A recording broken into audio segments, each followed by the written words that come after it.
music to the noise, yeah, the mess we make. Machine Pun Kelly, get caught in the fray. Facts and logic with a twist of chest. Strip it down to truth, yeah, forget the rest. Humor pulls the lies right out of the park. Look beyond the shadows that set the dark. Sparks of laughter fire up the night, bringing clarity where they blur the fight. Cut through the chaos, yeah, the tangled lies. Machine Pun Kelly with a set of clear eyes. Truths and jokes gonna rock this show. Step into light where the real facts glow.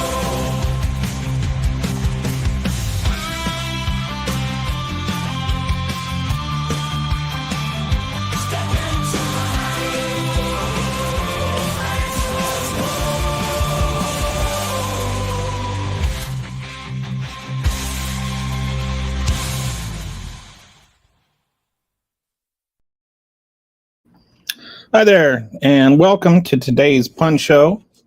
Today, I'm going to talk about, I'm going to spend most of the time talking about the Great Replacement Theory and how Donald Trump's administration has completely embraced the Great Replacement Theory and how its actions prove it, even if its words deny it. But I'll go into like the history of the replacement theory, and then I'll go into the activities of the Trump administration that prove that he is 100% behind this what really is a white supremacist racist theory, and how he is doing everything he legally can to combat this replacement. But first, I'm going to talk about a few other things. I'm going to start off with this ridiculous comment here. Whoops. Why is it? It's not working for some reason. Hang on. For some reason, I'm not getting... Let's try this again. By giving the patient the money herself, though, she becomes a wiser consumer. And just think about it. If she goes and gets 2 types of shampoo and one's $1 cheaper, she'll get the cheaper one, and the other one lowers their price. Once you give her the power of having the purse, the power of making the decision, she's going to shop, get the lower price. That begins to save her money and squeeze fat and waste out of the healthcare system. That ultimately translates into lower premiums. This is the first step in lowering healthcare costs. Give the patient the power. All right, just real quick. Okay, let's just break that down in all its ridiculousness. First of all, did he just really compare shampoo to healthcare? Let me explain what the differences are. First of all, with shampoo, if I wash my hair with that shampoo, it does not matter who I am, right? Like, the shampoo is going to cost the company that makes the shampoo the same, regardless of what kind of hair I have. They have a known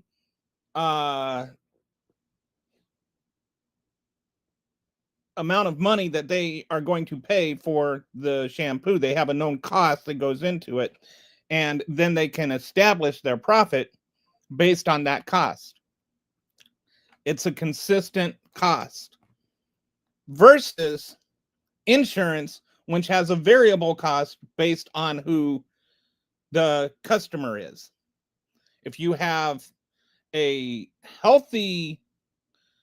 you're a healthy person, don't have any history of diseases and whatnot, which may or may not be your own fault. Some people get sick and didn't deserve it, believe it or not. But let's say you have somebody that is a cancer survivor. There is a higher risk to the insurance company than someone who has never had cancer. So the cost of that patient is not consistent to the insurer. And so if you change the cost of the patient from one to the other, then the shampoo company, let's say that the shampoo company, it depends on who buys the shampoo, right? And they're going to lose money if they sell it to certain people, and they're going to make money if they sell it to other people. Well, they're only going to want to sell the shampoo to the people they make money off of. So what they're going to do is they're going to start choosing who can buy their shampoo.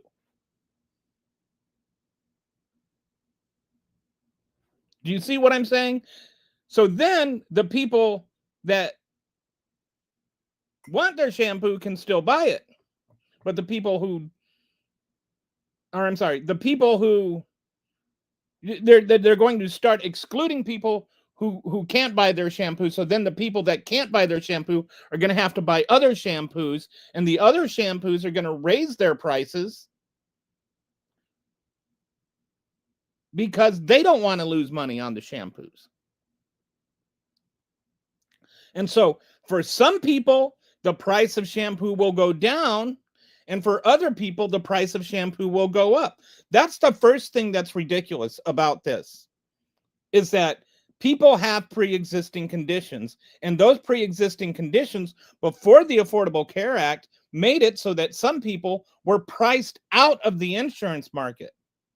He's assuming that the cost is the same for all insurance companies, and it's not. He's assuming that the cost is the same with all patients, and it's not. There's a real issue with that.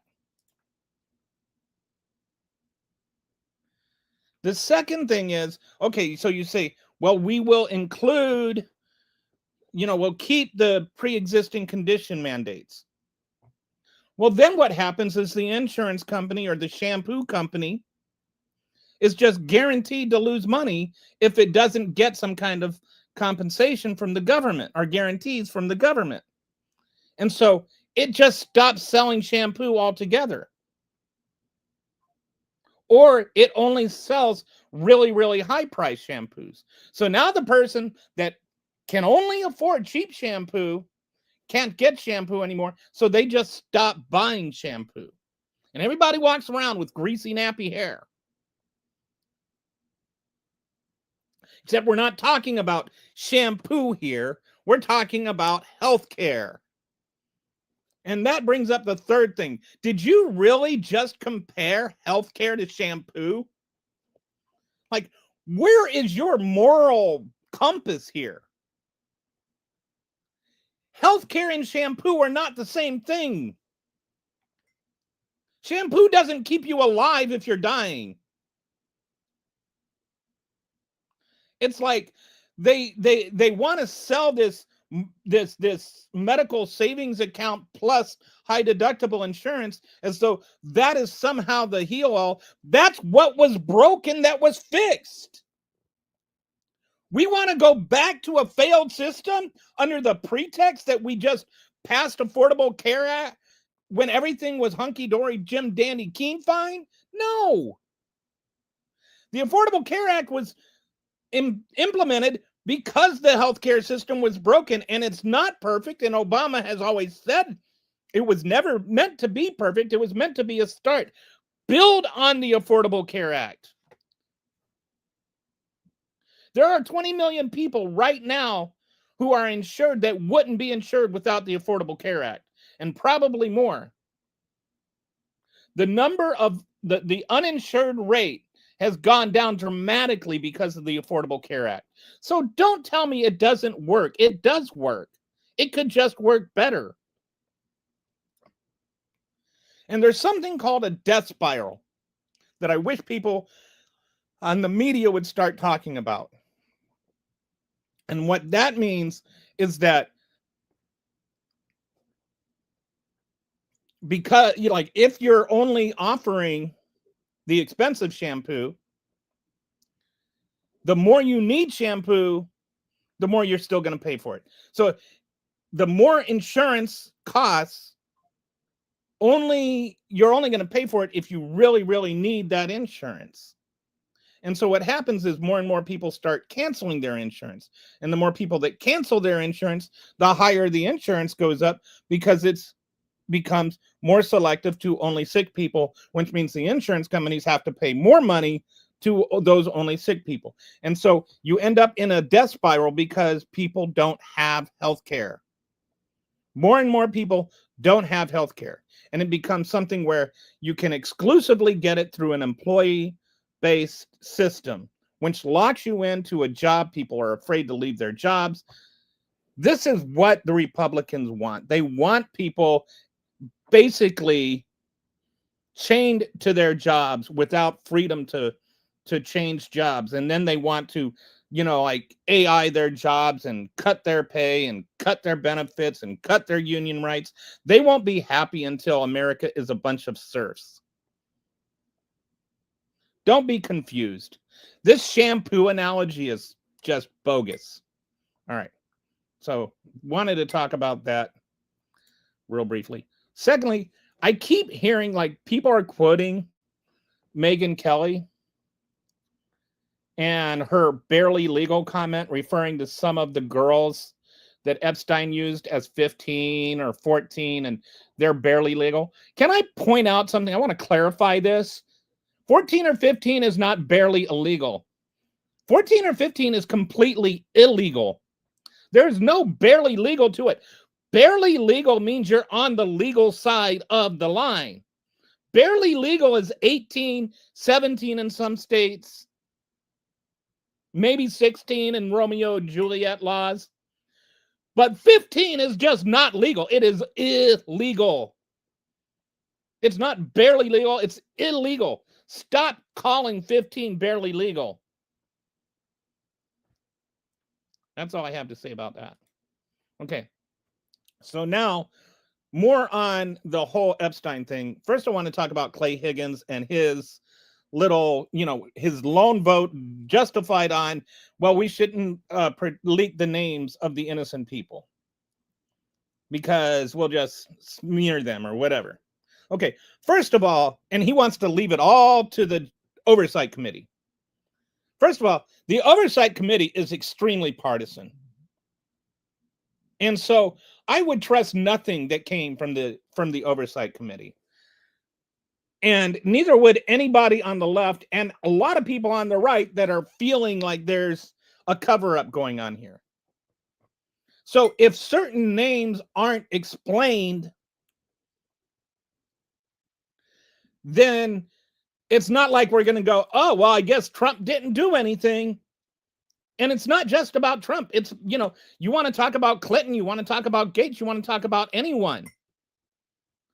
Because the other thing it does is it just makes, if the Oversight Committee mentions them, then guilt is assumed. Because we're not mentioning the innocent people, we're only mentioning the guilty people.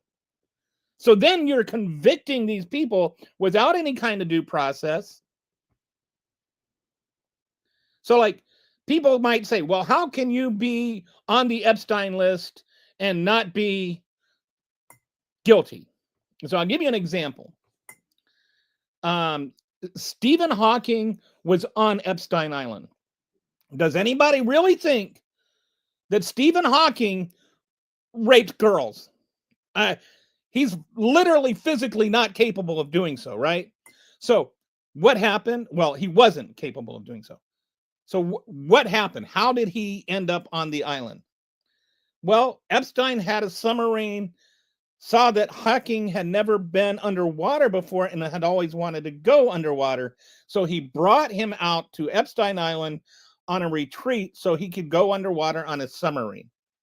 Okay, so that's an example of somebody who was innocent of any wrongdoing, doesn't even necessarily know, there's no indication he knew that the island was used for these evil purposes. He just went on a submarine. All right. So there are people that are connected to Epstein who did not necessarily do something wrong. Epstein did have legitimate philanthropic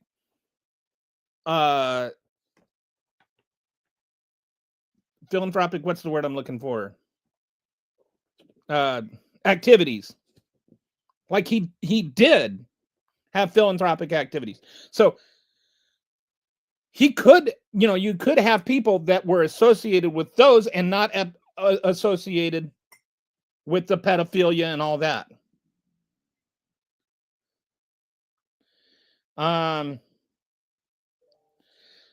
So Roman the Great says, so is it confirmed yet that Trump is a pedo? And I would like to answer the question this way.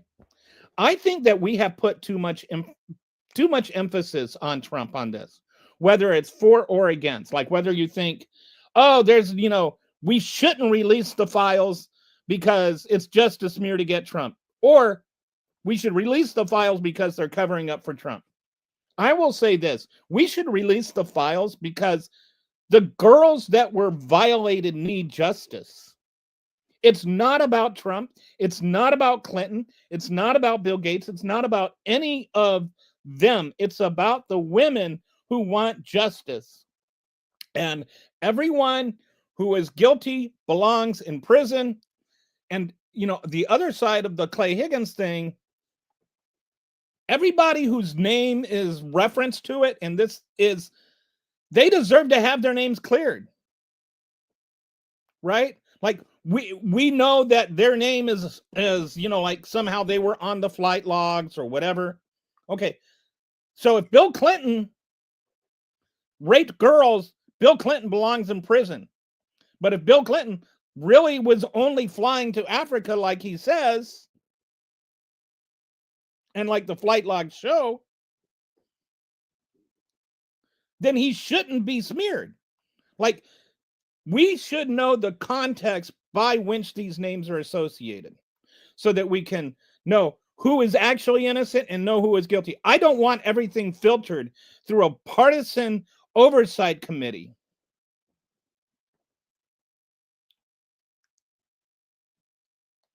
Dershowitz is so clean. Lefty under. Yeah, Dershowitz was the one that was like, oh, well, he was only convicted of one 17-year-old, a couple of months shy of 18, like trying to dismiss. There's 1,000 victims, Alan. The one he is convicted of was on a plea deal that was so bogus and so outrageous that nobody, only you, Alan, only you would use that as some sort of apology for him. So explain them why they didn't release them since 2016. Why not if after Trump? Because Maxwell was under investigation, and because the Department of Justice prevents the release of files of ongoing investigations, and that includes the appeals process. The appeals process didn't finish up until October of this year, and that's why there was suddenly this push this fall, because everybody knew that this was going to happen and this was going to end, and that's why. So I think, again, on both sides of this, I'm not partisan on this issue. Anybody that wants that was guilty belongs in prison, but there are legitimate reasons that they weren't released under Biden or under the first Trump administration. I completely agree with you. Thank you. So do I. I don't even always agree with me, but on this one, I agree with me. Investing and collecting evidence for crimes committed is not against the law. Justice for all. You're right. Amen. So that's why I don't like the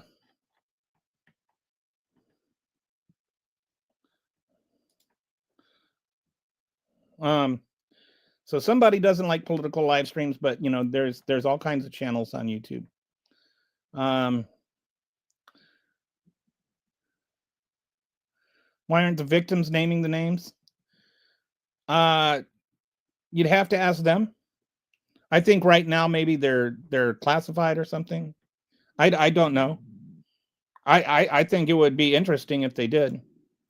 Everyone, but let's not make the victims the culprits here. Like, let's not blame the victims literally. Everyone knows that this is all for a way for Democrats to start impeachment. No, everybody doesn't know that. I know that Republicans say that, but again, this is not a partisan thing to me. I don't think it's about Trump. And I don't think it should be made about Trump. Okay. So back to Clay Higgins. The innocent need to be declared innocent. And we need to know the context of the innocent people's name, and the guilty people, we need to know the context too. So then on the indictments, I don't know if you heard, there just came out today, the grand jury. Oh, and then, I'm sorry, this is actually, let me put that aside for a second. There's new investigations. So Pam Bondi is making these new investigations, declaring these new investigations. And this goes back to the person's question about why didn't it get released until now? And the reason is because the Department of Justice has standard policy to not release files on ongoing investigations. So Trump ordered there be these new investigations. And Pam Bondi is saying, oh, she found new evidence. They just found it magically. They don't, where did they come from? What is it? Who knows? Like, but they found this magical new evidence, and that magical new evidence means that they need to reopen the case. So now, when Congress passes the this law, they can say, oh, well, there's an ongoing investigation. We can't release it. It's standard DOJ policy. Now, this is policy, not law. Okay. And Eric Holder did this with the, I can't remember the name of it, the gun runner thing that was going on with Mexico. Eric Holder had tried to deny a subpoena from Congress and ended up losing in court. So this would be challenged in court, and eventually Congress would win, but it would kick the can down the road further, which is what Trump wants to do. He wants to have this bogus investigation into only Democrats to cover up for his own involvement, possibly, in Epstein. And I know this because if he were to want to actually have them released, as he said, he could just order them released. And you notice when people ask him about that, he gets really, really cranky and calls them a piggy or whatever. So there are some issues. The second thing is, what was I saying? First thing. Okay. So anyway, that's the gist of that. They don't want the investigation. This is a change of strategy, not a change of position. They're going to try and use DOJ policy as it, but if he were to order it, then DOJ couldn't hide behind executive privilege, because how do you hide behind executive privilege when the president is the one doing the ordering? So that's why he's like, okay, I'll sign the bill, but I won't make the order, because he can sign the bill and then fight the bill and just say, well, this is what my attorney general says. I'm trying to stay away from the politics. Yeah, I've already answered that question, so you can go back and look at it, because the DOJ. And yes, Epstein was a Democrat donor. He also donated a lot of money to Republicans. This is not a partisan thing. I am smarter than this. Okay. Are you saying there is no other reason Trump would be cautious? I'm saying it's not about Trump. I am saying if he wanted to release the files, he could just order the files released.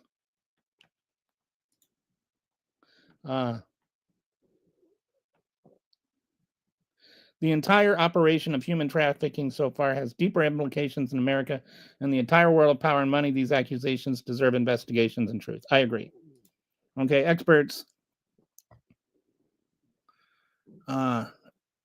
Except for everyone mentioned is not a Democrat. What about Steve Bannon? Where were the parents? Okay, anyway, I'm just gonna get away from the comments here because I've got the rest of the show to move on with. So the next thing I wanted to talk about was the James Comey indictment. And what's Lindsay Harrigan or whatever her name is? Like, this is why you don't have, insurance lawyers become U.S. attorneys. Apparently, they admitted in court today that the grand jury indictment, which was signed, was never actually shown to the grand jury. Now, I'm not a legal expert, I'm not a lawyer, but I have a pretty good idea that in order for an indictment to be valid, the grand jury has to actually see the indictment. So I was saying yesterday that I think that this thing is probably going to get thrown out of court. And now it definitely will get thrown out of court. Yesterday she was saying that you could use Comey's not exercising his Fifth Amendment rights against him, which is obviously not true. It is true in a civil trial, but it's not true in a criminal trial, which maybe that's why she got confused, because she's an insurance lawyer and an ambulance chaser, but not a real lawyer. Well, she's a real lawyer. I shouldn't say that, but not a very good one. So anyway, that one's going to get thrown out of court. It never should have been brought to court, and it was obviously just political retribution anyway.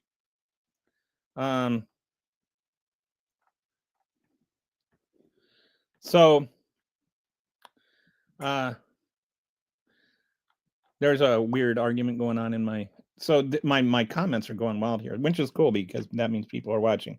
But anyway, that's it for that part. Now the next thing I want to talk about is Lockheed Martin. This is interesting to me. Nobody's really like mentioning this. Okay, Lockheed Martin. This has to do with Donald Trump and the announcement yesterday that we're going to sell all these F-35s to Saudi Arabia. Lockheed Martin makes F-35s. So Lockheed Martin stands to make around $10 to $15 billion with the B off of this deal. Then there's a kind of principle that Israel is guaranteed air superiority. So if Saudi Arabia gets all these F-35s, that means that Israel gets new F-35s to offset the imbalance so that they can still maintain superiority. All right. So that means that Lockheed Martin gets to sell more F-35s and make billions of more dollars off of that sale. Then you find out. So I was like, wow, Lockheed Martin's really going to do well off of this. So I went and I just looked it up. Guess what? Lockheed Martin's donated over $1 million to Trump's inauguration, and Lockheed Martin has donated over $10 million to Trump's, ballroom. Sounds like a pretty good investment to me. I don't know about you, but they get billions of dollars, and all they had to do was put down 10 million.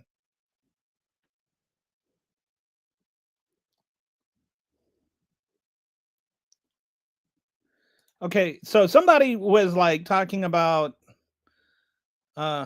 they got paid, the victims on Epstein. I would just like to point out, it is considered child sex trafficking to if you engage in any engagement in minors, people under 18 by federal law. If you pay somebody for sex, that is considered sex trafficking, and it is a federal crime. So it's a crime for the person paying them. It's not a crime for the person that is being raped. So, like, just forget that. Like, why? This is so weird to me that there are people that are actually trying to rationalize sex trafficking. Well, they made money. Yeah, The women that are there asking for justice are not like super exuberant about all the money they made. So we're going to go on to the main thing I wanted to talk about today, which is the great replacement theory. And once again, for this part, I am going to be away from my screen that shows the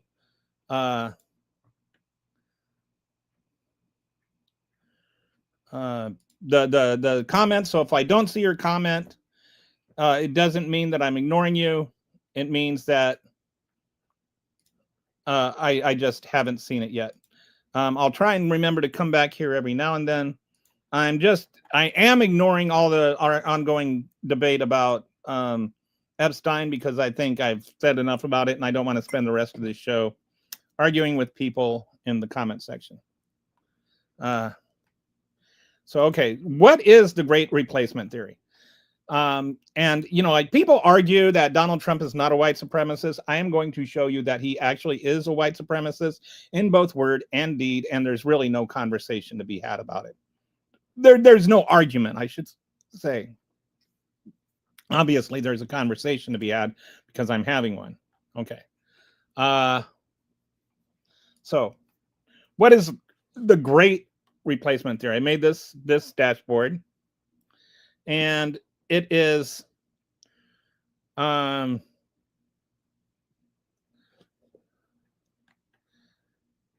cat just came in here. He looked at me. He's like, it's lunchtime. Sorry, buddy. I forgot to feed you before the... Anyway. So what is the great replacement theory? Its origins, race elements, and real world harms of great replacement theory as a white supremacist conspiracy theory. So, okay, I'm sorry. The dashboard will have three parts. First, defining what it is. Second, how Biden responded to it. And three, how Trump is endorsing it. So first, what is the great replacement theory? It is a white nationalist conspiracy theory claiming that white populations in Western countries are being intentionally replaced through immigration and higher birth rates among non-white populations. So we're importing brown people, and then the brown people breed and they make more brown people, and then there's more brown people than white people. That's what the theory is. That somehow there is this master plan to replace white people with people of color. Adherents falsely claim this is orchestrated by Jewish people, political elites, or globalists to eliminate white majorities in Western culture. So every time you hear Donald Trump talking about elites and globalism and George Soros, who is, by the way, code word for Jewish people, he's referring to this. This is like when we talk about dog whistles, it doesn't mean that we can't understand what he says. It means that we know what he is, who he is talking to. It doesn't mean that we can't hear the whistle. Like, don't get on that. No, it means when he blows it, the dogs come running. And if you're defending him, you're one of the dogs. So, the great replacement theory started with racist pseudoscience about preserving white racial purity, gained the mainstream acceptance in the U.S. and Europe. It led to discriminatory immigration restrictions like the 1924 Immigration Act, which kind of tied, you can only immigrate here if you're, other countries had immigrated here before, and kind of tied it to that. So only Western Europeans, like the percent of people that were Western European was locked in as being like the vast majority of future immigrants, because it was the vast majority of past immigrants. So that went on, and this was very much a part of our history in the, all the way up until World War II, and in some ways since. It has ramifications with Hitler. and Nazi Germany. And it basically said that white people were genetically superior to other people of color. Then in 1973, LeCamp de Saints wrote a novel, published a racist novel depicting mass immigration destroying Western civilization, becoming influential in white nationalist circles. So when Donald Trump goes to Europe and tells people that immigrants are going to destroy you, he is being a racist.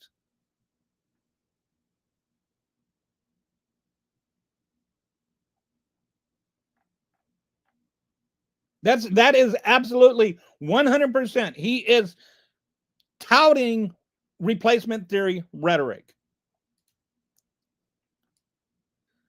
Like, people are always like, "Oh, Trump's not a racist." It's like, yes, he is. And we'll go on. I'll keep. So then, in 2011, French writer Renaud Camus published Le Grand Replacement, explicitly articulating the conspiracy theory. He claimed Muslim immigration was replacing French people. And, and then people like Tucker Carlson have just seized on that. People like Elon Musk have seized on this kind of rhetoric, that people are coming in, brown people are coming in, and they're going to replace white people.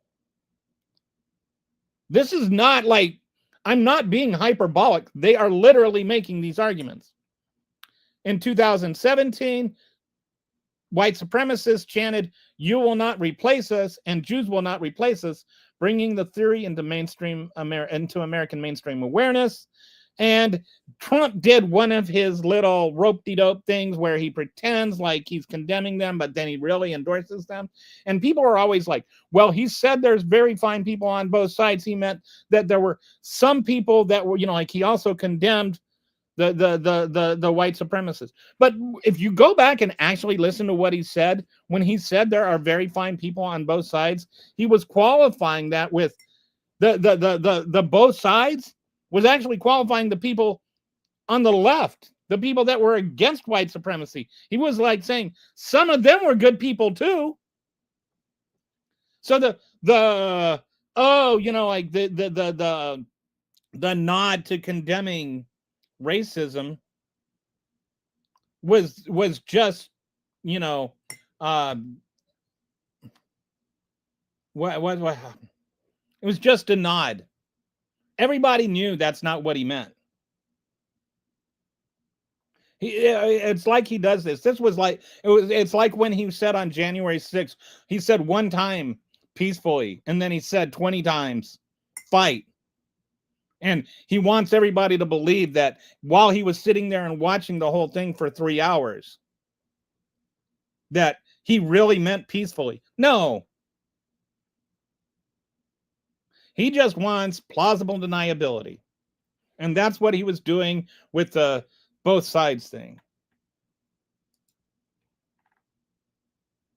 So in 2017, 2019 to present, there's been mass shootings and mainstreaming.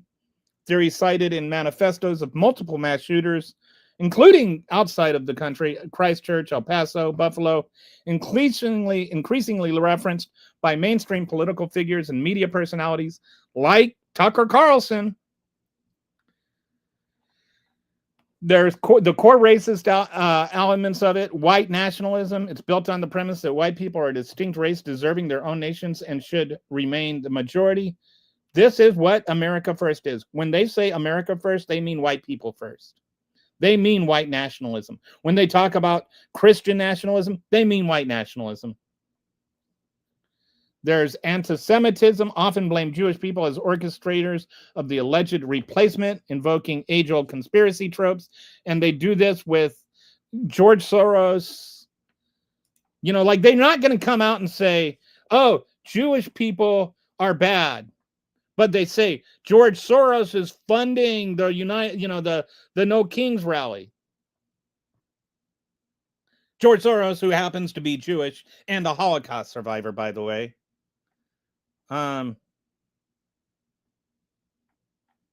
So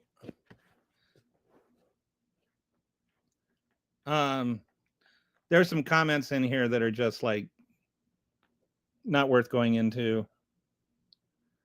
And actually, Eric, I have watched the entire clip, and I do notice that if you actually watch the entire clip, you would see that he starts with talking about the people on the left. So I'm not gaslighting. I'm telling you the truth. You're free to look it up. I'm not going to carve out a time on the show to talk about it. So the white nationalism built on, anti-Semitism, which is this George Soros, globalist, elitist, all of that is anti-Semitism. There's anti-immigrant racism, portrays immigrants, especially from Latin America, Africa, and majority Muslim countries as invaders rather than individuals seeking opportunity. Yeah, I think we've heard Donald Trump refer to the invasion at the southern border before. I don't think there's any question that he is referring to brown people as invaders. That is 100% like that. That's why you voted for him. Demographic panic treats demographic change as inherently threatening, premised on racial hierarchy rather than democratic pluralism.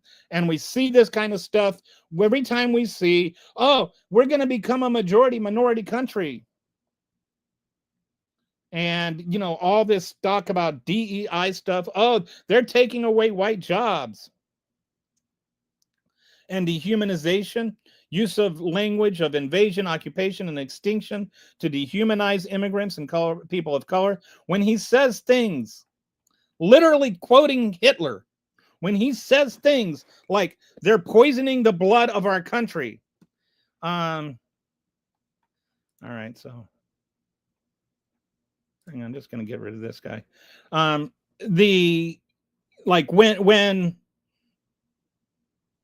he's saying they're poisoning the blood of our country, that is what he is doing. He is using this kind of rhetoric, this dehumanizing rhetoric. He calls them animals.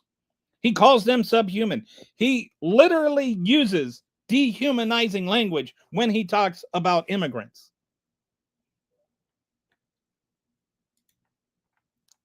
So some notable terrorist attacks motivated by this theory. The 2019 Christchurch in New Zealand, 51 killed in a mosque shooting, manifesto titled The Great Replacement. And no, that's not America, but it is the Great Replacement. This is the logic that he is executing. 2019 El Paso, Texas, 23 killed in a Walmart shooting targeting Hispanic community. And I believe that's the one where they actually were quoting Trump. The 2022 Buffalo, New York, 10 killed in supermarket shooting in predominantly black neighborhood. And 2019 in Poway, California, 1 killed, 3 injured in a synagogue shooting. There's been other things too. This was just a short sample. And now these things are being mainstreamed. This idea.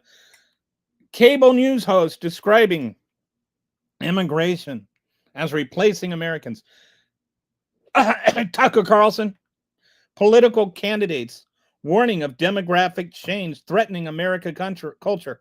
You won't have a country anymore. Social media influencers using coded language about birth rate decline and Western civilization. We're talking to you, Elon. Think tanks promoting Western chauvinism in opposition to multicultural democracy, like the Federalist Society. Okay. So these are actions. So this has been a problem. And okay, sorry, buddy. My cat. My cat might be joining us. He's at my foot right now. So this was an issue. And remember, during the January 6th sacking of the Capitol, there were people that brought in Confederate flags and paraded them around. So Joe Biden took action, right? So when he was president, domestic terrorism prevention, he directed federal law enforcement to prioritize investigations of white supremacist violence and groups promoting the theory as terrorism. And the Republican Party freaked out about it. Like, somehow, if you combat white supremacist terrorism, that means that you're being racist against white people. He ordered intelligence community to regularly assess and publicly report on threats, share information, and joint terrorism task force to include dedicated units for domestic white supremacist threats. And remember, this was like 70% of terrorist attacks since like 2005 have been white supremacist organizations. This was not just randomly saying, oh, like they're trying to do, like with Charlie Kirk, and they're trying to blame it on trans people or whatever. Executive order and policy directives, national strategy, issue executive order establishing comprehensive national strategy to combat domestic violence with specific focus on supremacist ideology. So I'm just going to scroll through this. Federal prosecution and legal tools. They hate crime prosecution, like Matthew Shepard and James Byrd from the Hate Crimes Prevention Act in 2009, and instituted some programs. DHS Targeted Violence and Terrorism Prevention Grant Program. All right, so I'm just going to scroll down to part 3, because part 2, like Joe Biden did some things to try and address the issue, but the main thing I want to focus on is how Donald Trump has exacerbated the issue, and really his policy 100% is a policy of the replacement theory.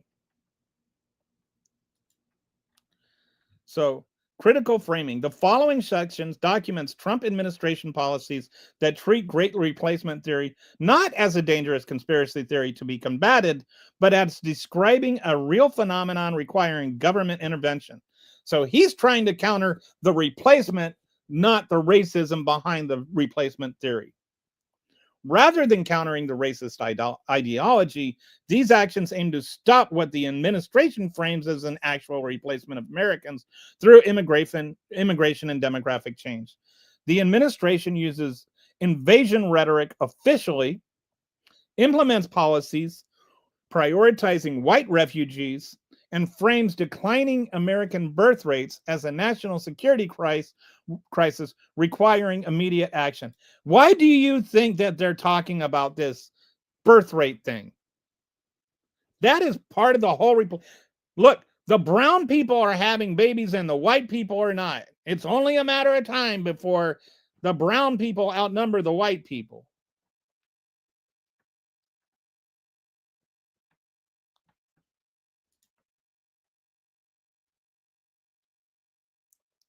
So part 2 above outlined what the president could do to counter conspiracy theory itself.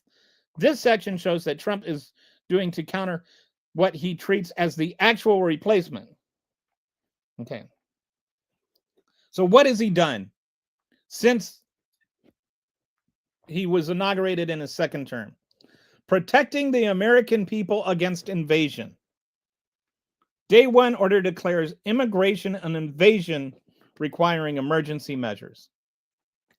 And it's not an invasion. Invasion is a word that has a meaning. It means that an armed force from another country is invaded. What is an invasion is what Russia did to Ukraine. That's an invasion. Brown people coming over to the border illegally, whether you agree with it or not, whether you think it's right or wrong, whether you think it should be legal or not, it is not an invasion. It is objectively not an invasion.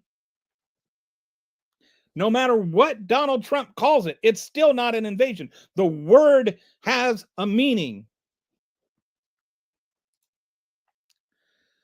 Constitutional justification, guaranteeing the state's protection against invasion. Proclamation invokes constitutional invasion clause to claim extraordinary authority. So he's using this word invasion for a reason.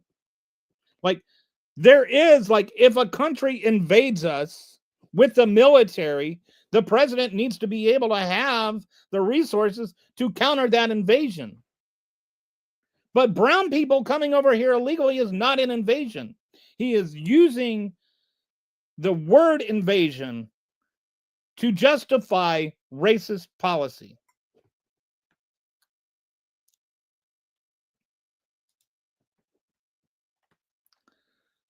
Systemic usage, invasion, appears throughout executive orders, proclamations, DHS directives, and presidential statements as official government position. And it may be the official government position, but it's still a lie. It is a white supremacist lie. Russell Vought, Trump's budget chief, stated that they chose invasion language because it unlocked powers to act against immigration without normal legal constraints. So they even admit they're using this word just to justify doing what they're doing, which would be illegal if they didn't use that word.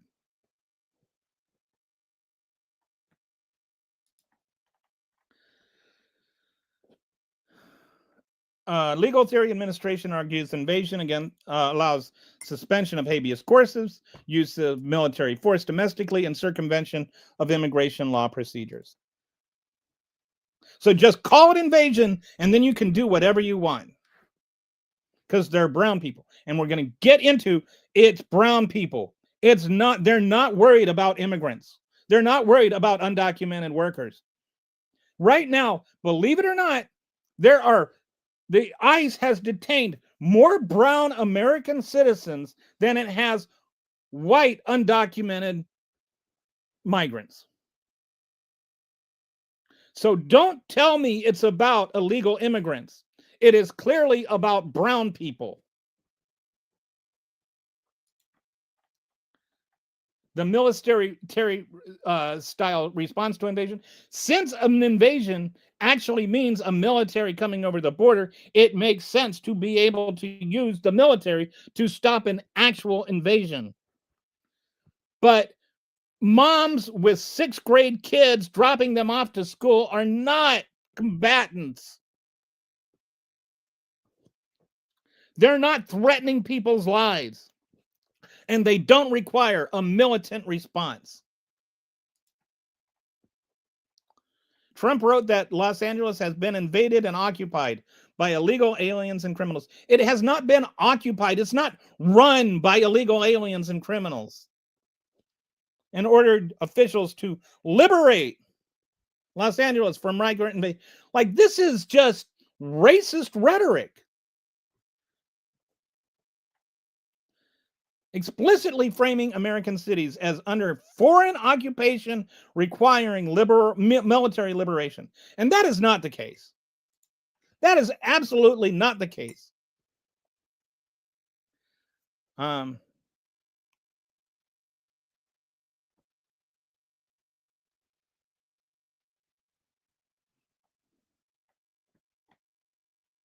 some weird comments. I do free movement of people is an anthropomorphic right. Anthropic right. That's the whole reason we have asylum laws is because of what happened to the Jews in Germany. They were persecuted and they were trying to flee, and people in Europe would send them back to Germany. And so it was decided if your life is under threat, then you have the human right to seek asylum, to leave that country that is persecuting you. And there are people that are going to die if they stay where they are. Now, some people, it may not be the government that's threatening them. It may be a cartel gang. But they're still going to die, and a bullet in your head is a bullet in your head, no matter who pulled the trigger. And so you have a right to flee to save your own life. Something that the Republican administration thinks only applies to white people who aren't actually under threat, like white South African farmers. And, you got people like Jesus loves all saying illegals go back to your country. Does Jesus love illegals?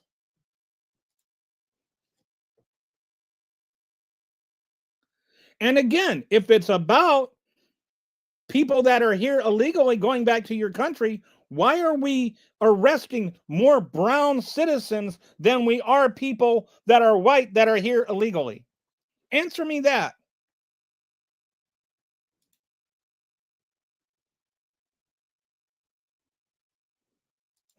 God deported Charlie Kirk and Hulk Hogan. I don't know if I want to comment on that. Okay, so going back to they're blocking non-white. So they're not just like deporting people. They're also blocking non-white immigration efforts. So they're saying, oh, do it the right way. But then they're making it so that there is no right way to do it. They're dismantling legal pathways for non-white immigrants. They blocked virtually all asylum at southern border on day one, cutting off primary legal pathway for Central American, South American, and Caribbean migrants.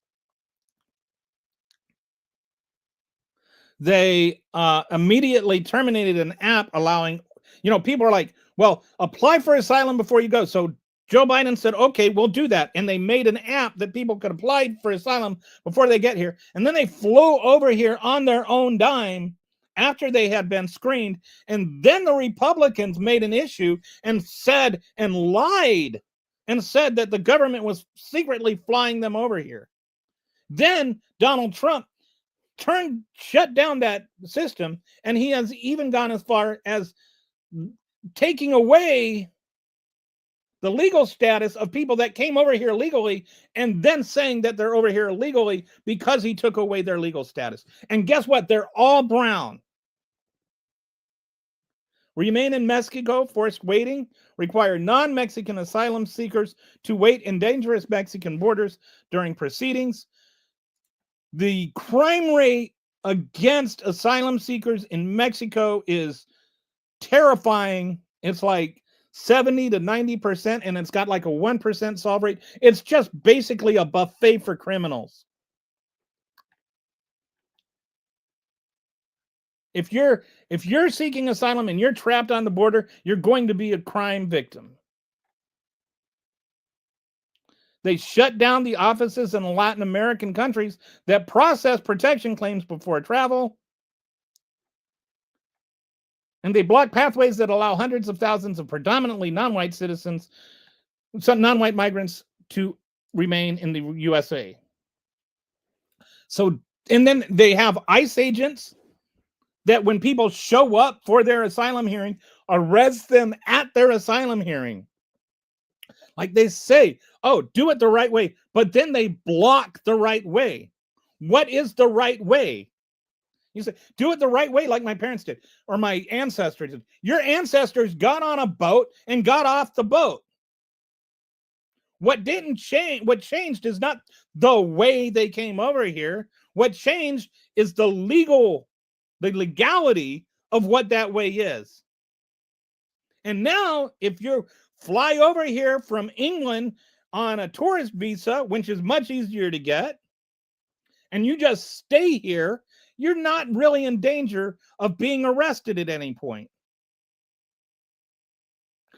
But if you come over here from Mexico, if you're an American citizen who happens to be brown and talking Spanish, you can be detained for days. We've even had American citizens deported. So don't tell me that it's about legality, because you're cutting off the legal way for brown people to get here, and you're doing at the same time not caring about white people that are coming over here illegally, and you're deporting brown people that are actually citizens. Okay. So this is explicit demographic targeting. The administration cut overall refugee admissions by 94%, while simultaneously prioritizing white South African refugees, bringing the first groups in May through June 25. This is under this bogus notion that white farmers are being persecuted by, like black people that are trying to get revenge for apartheid. That's all bogus. And I have a video on that. You can watch it if you want. But like I thoroughly debunk that whole thing. This represents explicit racial prioritization, blocking refugee pathways for non-white populations fleeing war and persecution while fast-tracking white refugees. This directly operationalizes great replacement theories, dynamic demographic obsessions at the policy level. Then there's preventing children of immigrants from becoming Americans. So this idea of he's trying to get rid of birthright citizenship, which is in the Constitution. Now people say, well, in the Constitution, that's just meant to apply to African people or slaves that were over here at the time. Okay, it didn't apply to illegal immigrants. I would like to point out when they wrote that amendment, there was no such thing as an illegal immigrant. There was no immigration law on the books. So it didn't apply to legal immigrants. It didn't apply to illegal immigrants. It applied to if you had a kid, if you were born here, you were a citizen. And this argument has been heard previously in the Supreme Court multiple times, and it has always been rejected.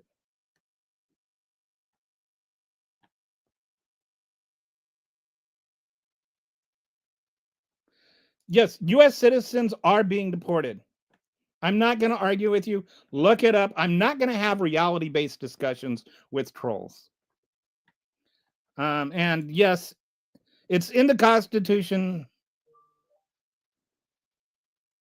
See, yeah, this is a bogus argument, and the Supreme Court has already heard it, and it's already rejected it. Jesus loves potatoes, but he doesn't love brown people.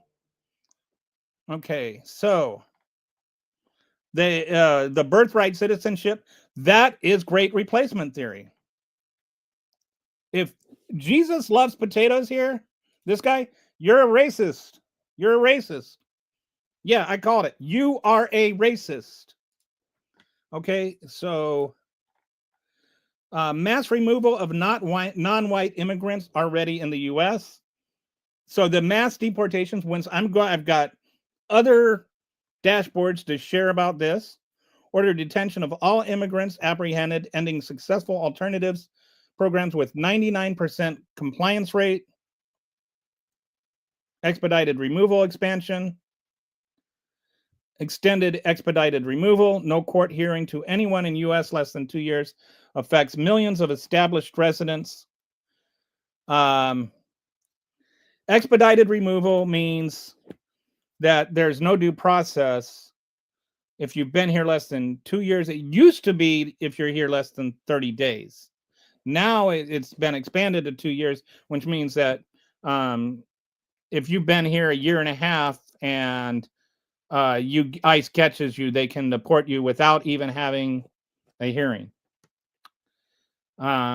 Which is, like you can argue about the whether or not that should be the case, but I'm just pointing out that they are trying to get rid of as many brown people as possible. And it's in the selective enforcement. The Hispanics make up about 80% of illegal immigrants, or actually, I think it's even less now. It's more like 60% of illegal immigrants. They make up 95% of deportations. And most of the other 5% is Asians. So almost no white people are being deported, even though there are white people that are over here that are illegal. They use the Alien Enemies Act to justify this, which again is comes back to the whole invasion rhetoric, like their justification for invoking the Alien Enemies Act is to say that these immigrants are invaders, and so therefore they are alien enemies. There's these large-scale ICE raids in major cities, including places in schools, churches, hospitals. These are not military operations. These are not military like defenders. These are moms and teachers and kids and dads that are just trying to make a living to support their family. And you can talk about, well, they're illegal or whatever, but they're not violent. They're not criminals in the sense they're not violent criminals the way Trump is saying. They're using that rhetoric to justify things because they know that what they're doing is harmful. These policies aim to remove millions of immigrants who entered legally. And like I should point out again, a lot of these people entered here legally or are trying to obtain legal status. They are going through the legal process right now.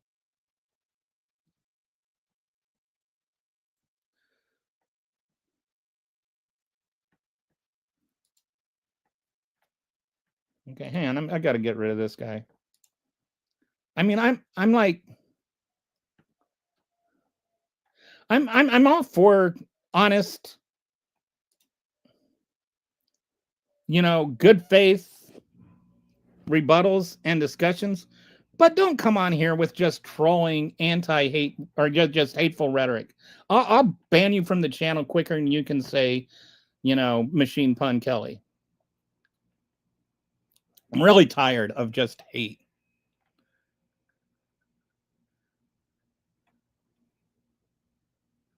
Exactly. These people that they have Jesus, like anytime you see some of these hateful racist comments and you look at their bios, Christian, sorry, Jesus was brown. All right. Increasing American birth rates is a national security imperative. This is one of the reasons that they're so bent on things like making abortion illegal.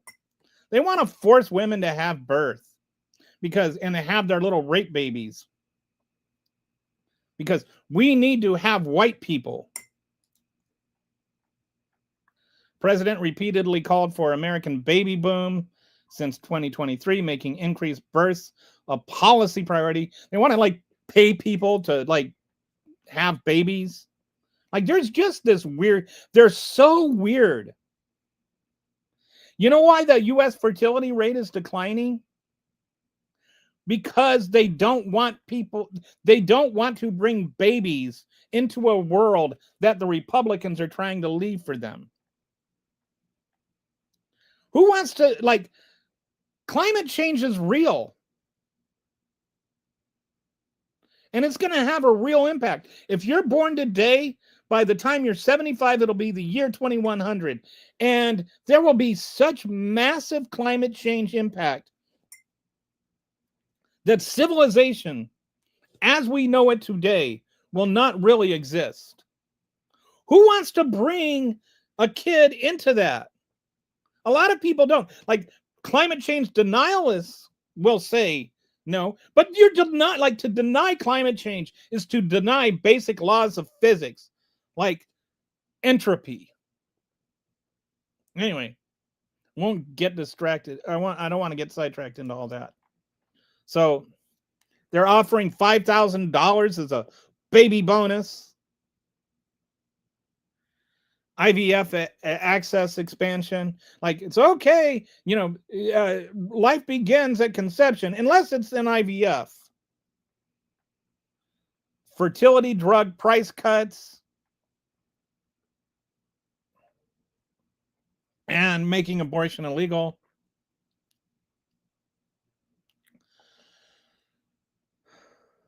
Trying to make it so that women don't have, like, they want to go back to women just being pumped through the system and then pump out babies, like not having careers and stuff. They're making it out like if a woman has a career, then somehow they're attacking women that choose to stay at home. Like it's a personal affront to other women for a woman to like say, hey, you know, I'd like to be a doctor. They're defunding higher education. Budget proposals include major cuts to higher education, aligned with Heritage Foundation analysis showing inverse correlation between women's education and fertility. Educated women have fewer children. Gee, women shouldn't be able to choose how many children they have. If you educate them, they might not decide to have 12, little trailer park babies. Title 10 gutting, mass layoffs at HHS Office of Population Affairs, overseeing $300 million contraceptive access programs for low-income Americans. Like, no. They're like, you see, like, they're trying to force women to be low-income Americans, and then they're trying to take away their contraception choices, and they're going to take away their right to get an abortion. All of this is just to produce more white babies. That's what it is. This is, I believe, in Project 2025. Yeah. Heritage Foundation Architects Project 2025, which heavily influenced Trump administration, published analysis noting defunding higher education would increase birth rates because the number of women a children has in her lifetime is inversely correlated with the number of years she spends in education. The strategy is explicit. Reduce women's educational and career opportunities to increase births and counter demographic decline. So then they have this two-pronged demographic strategy: black non-white immigration, or block non-white immigration. So they're, first of all, like we've been talking about, they make it so that you can't migrate here legally if you're brown or if you're black. You know, they do this by cutting the number of refugees that are allowed. They do this by cutting the number of asylees that are allowed. They do this by allowing how you can even come over here and apply for asylum. They do this through mass deportations. They do this by attempting to end birthright citizenship. So they're just like, no brown people and then more white people. This is all. The two-pronged approach directly implements Great Replacement Theory's core premise that white populations are being replaced through a combination of immigration and differential birth rates. So the solution to them: stop the immigration invasion and increase American implicitly white birth rates. The administration never explicitly says white, but the racial targeting is evident in the specific prioritization of white South African refugees while blocking predominantly non-white immigration, combined with the demographic paraframing and with the absolute lack of deporting anybody that's white and deporting brown people that are actually citizens. They have deported more brown citizens than they have white non-citizens. Demographic data collection and surveillance, alien registration requirement enforcement. So, how much more do I? Okay, I'm just going to go through this part real quick. I'm going to go into the immigration part of this a lot more thoroughly. Well, because there is very much a racist implementation of the mass deportations. And so, like somebody was asking earlier, where's my proof about, about citizens? I'm coming to it. Alien registration requirement enforcement. Ordered strict enforcement of requirement of non-citizens to register and carry documentation at all times. Yeah, carry your papers. Where have I heard that before? Made a failure to register a criminal enforcement priority. Fingerprinting of all non-citizen adults and children over 14. I mean, my goodness. Cross-agency data integration. Combined data from SS for okay. So they're like pulling all their data to try to find all these illegal immigrants, but they're only concentrating on the brown ones.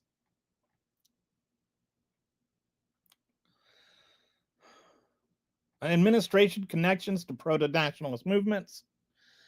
These are groups that and people that have advocated for explicitly for white replacement, or great replacement theory, ideology that they have aligned themselves with. The National Con Participation Administration aligned policy advisors spoke at NatalCon conference. Sorry, got the hiccups. Which the Guardian reported included far-right white supremacists as speakers. The Heritage Foundation administration policies closely follow Heritage Foundation. I would say that, it's the blueprint. Project 2025, which Trump knew nothing about, but now has implemented like 75% of. Recommendations on increasing birth rates through education restrictions and demographic management. Elon Musk, key advisor who used X-Twitter platform to promote demographic panic narratives about population collapse and actively discourage corruption use. Speaking of white immigrants from South Africa, policy translation. Ideas once relegated to fringe white nationalist forms now implemented as U.S. official government policy. Okay. So this is just kind of a summing up rhetorical patterns from the white nationalist playbook. When you hear these things, you know that it is white nationalism. Invasion language. Replacement framing, explicit use of language about Americans being replaced in official statements. Occupied territory. Trump described American cities as invaded and occupying, requiring liberation. Aliens dehumanizations. Systemic use of alien terminology rather than immigrant person or migrant, calling them animals, calling them subhuman, saying that they're poisoning the blood of of Americans. All of these things, to diminish the humanity of them. And I'll give you a perfect example of, like, with Alligator Alcatraz, and people were like laughing at the idea that these people could have horrible deaths. And the birth rate panic, which, they've obviously been stirring up. There's 94% reduction in refugee admissions since Trump took office.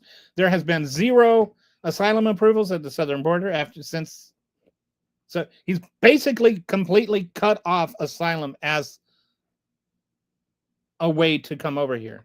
300,000 TPS holders facing deportation after termination. So over 300,000 people, he said, you came over here legally, but I'm taking away your legal status.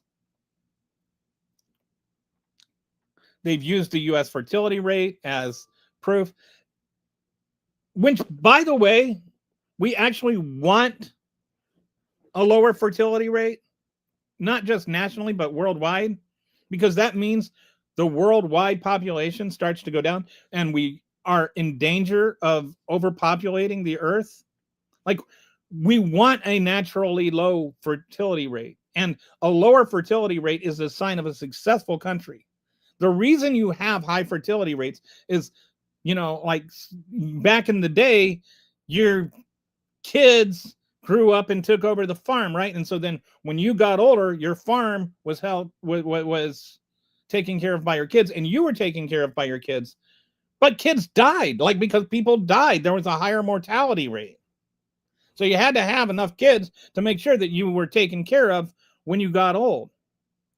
That's kind of a historical global truth. Fertility rates go down when mortality rates go down. Mortality rates go down based on the wealth of the country. So as the nation succeeds, you should see fertility rates going down. 140 plus deported to foreign prison using 1798 wartime law without due process. And now it turns out like that almost none of them were actually even convicted of anything or guilty of any actual crimes.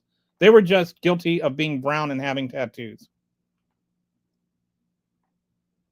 So all the white South African refugee groups are being prioritized while overall admissions are slashed. And again, the white South African farmer genocide thing is just a bogus thing. I don't want to go into it because it's a distraction. All right. So these policies are being challenged by people in courts: birthright citizenship, asylum suspension, Alien Enemies Act use, the sanctuary funding cuts, and expedited removal expansion. Okay, rhetoric versus reality. Enforcement claims exaggeration despite record deportation claims. Actual removers in the first 100 days, 72,000, were less than half of Biden's fiscal year. I will say that there's some... that's probably not actually a good comparison, because when Biden was president, we still had emergency levels. We still had emergency COVID measures. So people could come over and just be turned around and sent back. And so the numbers were much higher because you could have the same people come over like 5 days in a row and keep getting sent back. Many, and so anyway, it's apples and oranges. That's all I'm saying. And the people that have, I mean, this is just the first 100 days. And the way the whole thing is, I'm going to go into the whole deportations thing in a minute. Many policies blocked, courts have blocked or limited several major initiatives as unconstitutional or unlawful. And on this one, like, Republicans keep saying that, these judges are overreaching, never had so many judges rule against the president before. Well, we've never had a president violate the Constitution like this. It's not about the judge. There's like 100 judges and there's one president. Which do you think changed? The 100 judges or the one president? Military deployments, often symbolic rather than operationally significant. But it's still and I think with the military thing, it's just to get people used to it. So that when he takes the next step, they're already there. He's got these, National Guard emergency measures that he's told every state they have to come up with and all of that kind of stuff. It's so that when he wants to take the next step, he can do it without being challenged. We're used to it. But damage still done. Even bloc parties create fear in immigrant communities. Invasion rhetoric becomes normalized. Demographic panic gains legitimacy. And that is going to have an effect on our economy, by the way. You don't take out 10, 11 million people from the workforce and not have a negative impact on the economy. I mean, even with the price of beef, one of the reasons the price of beef is going up is because we don't have like 40% of the meat processing plants our workers are undocumented workers, and so they're not showing up for work. So we have meat like literally spoiling, like it's either, the cow is slaughtered and then it's waiting to be butchered, but it's not butchered in time, and so it spoils. Or they have can't remember what the word is, but like you prime a cow to get like slaughtered at an ideal weight and an ideal age, and you kind of fatten it up, and then you kill it when it's like at the ideal weight and age, because that's like perfect for the marbling and all of that kind of stuff. Well, what happens if you can't kill it in time?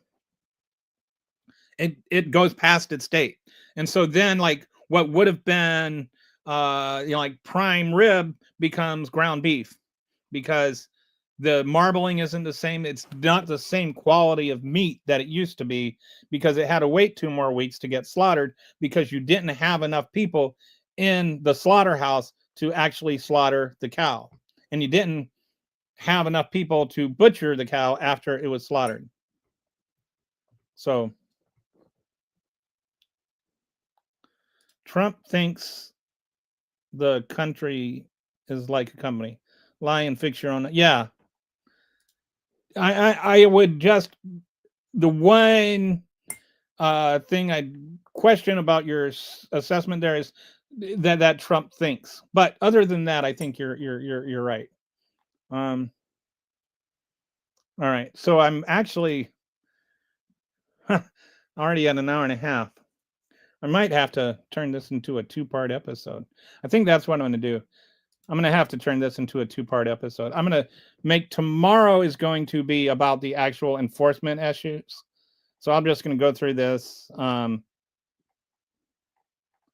rest of this sheet. And then tomorrow I'll go into the actual enforcement, show the people, the actual American citizens who have been detained, who have been arrested, and who have been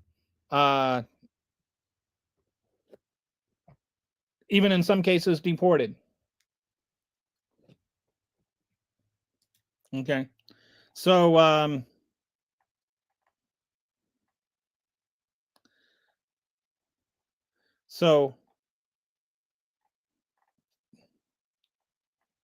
how do we counter this whole thing? Countering the theory would involve prosecuting white supremacist violence, condemning the ideology, protecting pluralistic democracy, and using evidence-based counter-messaging.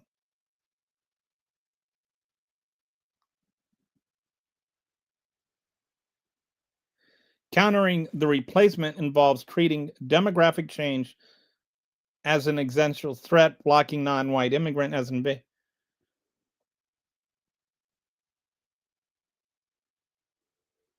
Okay, so countering the theory versus countering the replacement. One idea is to count the theory, right? Like, are you combating the theory or are you combating the replacement?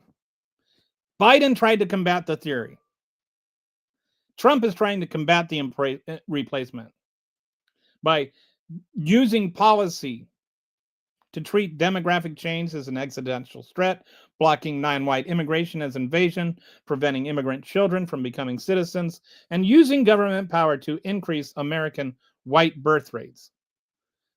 The administration is doing the latter, operationalizing great replacement theories, core concerns as official U.S. policy rather than combating extremist ideology. So don't tell me he's not. Name one thing he's ever said. Like, oh, just tell me one thing he's ever said. I'm of the belief that actions speak louder than words, and what he is doing is racist. And you don't do racist things if you're not a racist. You don't do white supremacist things if you're not a white supremacist. And his entire policy here is his entire protect the border, close the border, all of that rhetoric, all of his rhetoric on immigration is not about immigration. It's about replacement theory. Because again, more legal American citizens who happen to be brown have been detained by ICE than illegal white people from Europe have been arrested. Don't tell me it's not about race. Don't tell me it's about being illegal. I even had one clown tell me that he was okay with bombing people in the Caribbean because they were illegal aliens. They have managed to conflate being brown with being an illegal alien, even if it's people that are not even immigrants or illegal. They are legally in international waters. They aren't even in America. So they are neither illegal nor immigrants, but they are brown, and you're justifying murdering them because they're brown. If you justify murdering people because they're brown, you might be a racist. So the legal and political historical significance, this represents the first time in modern U.S. history that ideas originating in explicit white nationalist circles and cited in mass shooter manifestos have been adopted as official government policy and rhetoric. Invasion language appears in executive order titles. Declining white birth rates are framed as national security threat. White refugees are prioritized while non-white immigrants are blocked. The administration's policies don't just align with or echo Great Replacement theory, they operationalize it as the organizing framework for U.S. immigration and demographic policy. And we are going to feel the effects of this. We are going to feel the effects of this. Estimates are that the mass deportations, getting rid of all the illegals, means that there's going to be a 7.6 drop in GDP over the next 5 years. You do not decimate your workforce without decimating your economy. It hurts. And it hurts when you're taking out the bottom rung of the ladder. You know what happens when you take out the bottom rung of the ladder? Nobody can climb up the ladder.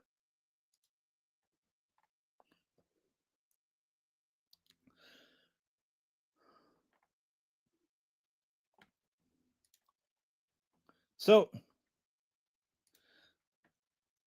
like, this is the heart of what I want to say today, is that Donald Trump is a white supremacist. He is pushing this replacement theory, and this replacement theory is foundational to Nazi Germany. I'm not saying he's a Nazi. I'm saying that he echoes the same kind of rhetoric that the Nazis did. This replacement theory was foundational to Nazi Germany. It is foundational to the Trump administration. Let's stop equivocating. Let's stop. You know, I always hear how dangerous it is to use rhetoric like racism and fascism where it doesn't apply. But do you know what's more dangerous than that? Avoiding using words like racism and fascism when it does apply. There are actual racists, there are actual fascists that are running this country and that are killing people. And I am not going to back away from saying what is happening because it might give Stephen Miller a feelings boo-boo.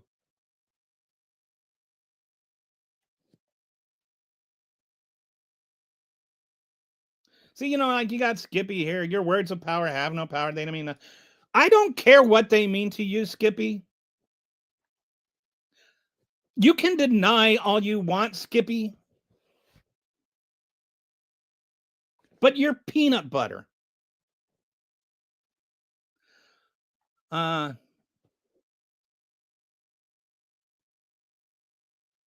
Anyway, white supremacy is bad. Racism is bad. Fascism is bad. And those are not just words. Those are concepts and those are ideals that the Trump administration clings to.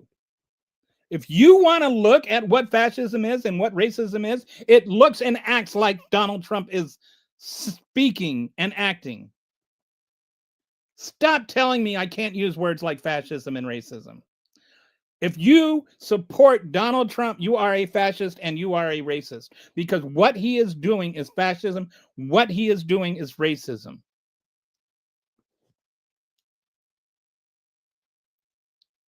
And if my words have no power, then my words have no power. But my words are still accurate.